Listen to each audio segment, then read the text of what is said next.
మంచిర్యాల నుండి అయ్యగారు వచ్చి ఇక్కడ శ్రీమద్దేవి భగవతి సప్తాహ జ్ఞాన యజ్ఞము అని మంచి ప్రవచనాలతోని ఇక్కడ పెద్ద మంచి ప్రోగ్రాం మా ఆసిఫాబాద్లో జరుగుతుందండి.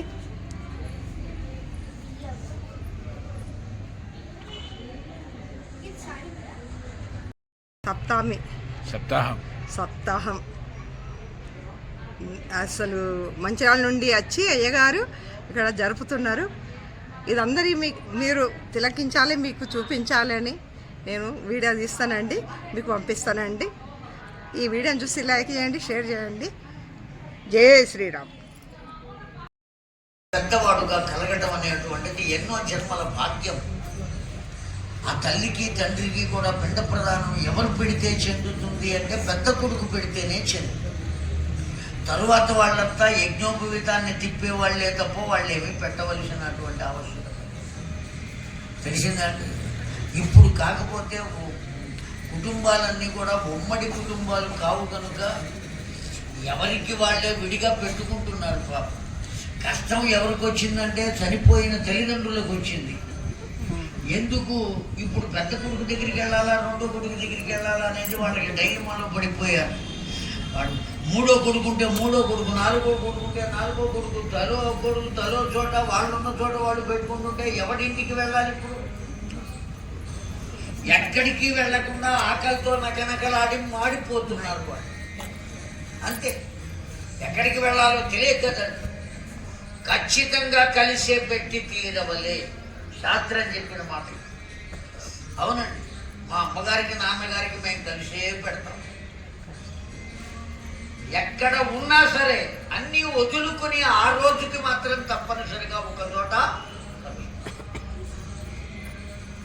కనీసం అందరం ఒకళ్ళనొకళ్ళు చూచుకునే అవకాశమైనా లభిస్తుంది కదండి, పలకరించుకునే అవకాశమైనా లభిస్తుంది కదండి. ఒక్క గర్భాన్ని పంచుకుని పుట్టారు కదండి, ఒకే రక్తాన్ని పంచుకుని పుట్టారే.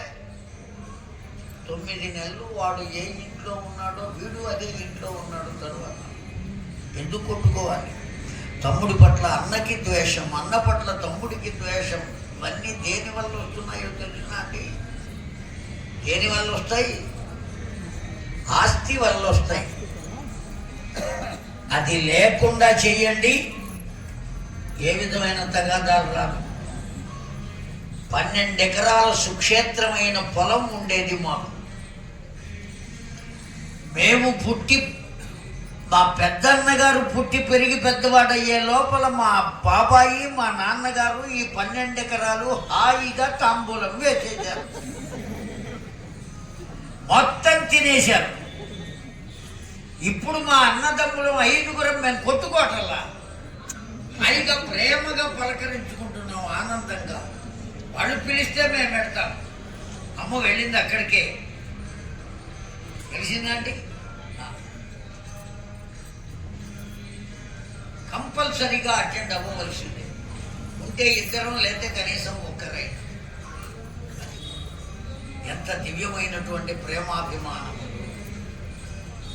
అవన్నీ నిలబడతాయి. జాగ్రత్తగా వింటున్నారా, నిద్రపోతున్నారా?